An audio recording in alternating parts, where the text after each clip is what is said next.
Shalom, selamat pagi saudaraku yang kasih dalam Tuhan. Renungan kita pada pagi hari ini berjudul Rumah Sakit untuk Orang Berdosa. Ayatnya terdapat dalam 2 Tawarik 7 ayat 14. Bunyinya, dan umatku yang atasnya namaku disebut merendahkan diri, berdoa dan mencari wajahku, lalu berbalik dari jalan-jalannya yang jahat, maka aku akan mendengar dari sorga dan mengampuni dosa mereka serta memulihkan negeri mereka. Keterangannya, saya takut dan benci terhadap rumah sakit. Saya mengenal mereka terlalu dekat. Sebagai seorang anak penderita asma parah di California yang berkabut, saya mengunjungi ruangan unit gawat darurat di Rumah Sakit San Francisco secara rutin sampai saya dan para perawat saling menyapa dengan nama satu sama lainnya. Saya bahkan memilih untuk melahirkan kedua anak saya di rumah.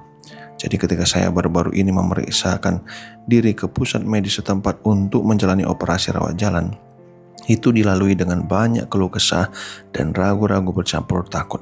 Dokter anestesia bertanya apakah saya punya pertanyaan. Ya, benar.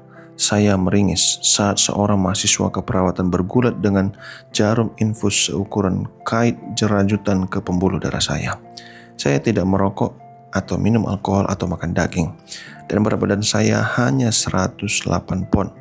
Dan saya sangat tidak menyukai obat. Jadi mungkin semakin sedikit obat yang saya dapatkan, semakin baik. Dia menjawab dengan serius, saya mengerti.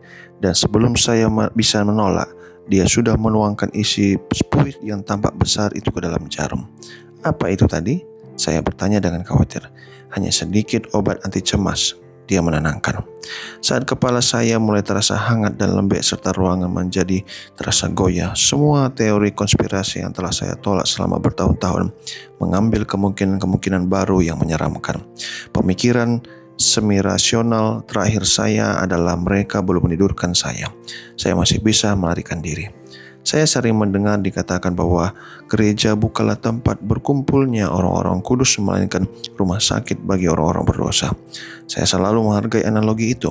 Betapa benar bahwa masing-masing dari kita memasuki persekutuan gereja yang rusak secara moral dan emosional, bahkan sakit dengan cara tertentu.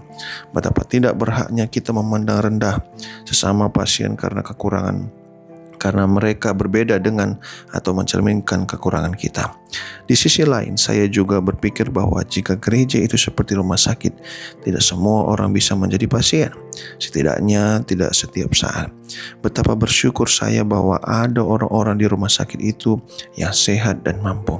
Betapa menghiburnya melihat perawat saya duduk dengan setia di samping saya, pernah berpakaian baik dan dalam keadaan waras, dengan spons di atas tongkat untuk memuaskan rasa haus saya, bibir saya yang kering.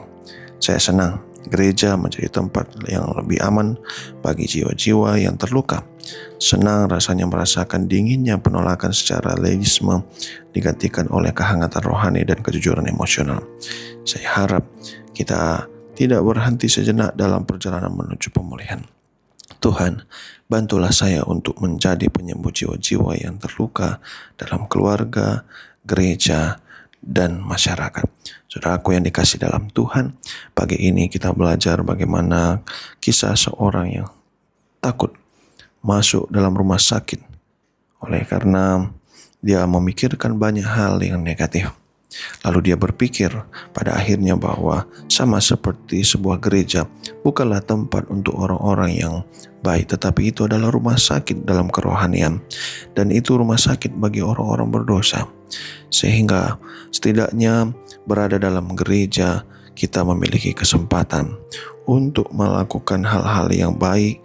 Hal-hal yang baik itu pun kita terima dari saudara kita, sehingga bisa membuat kita menjadi orang yang lebih sehat.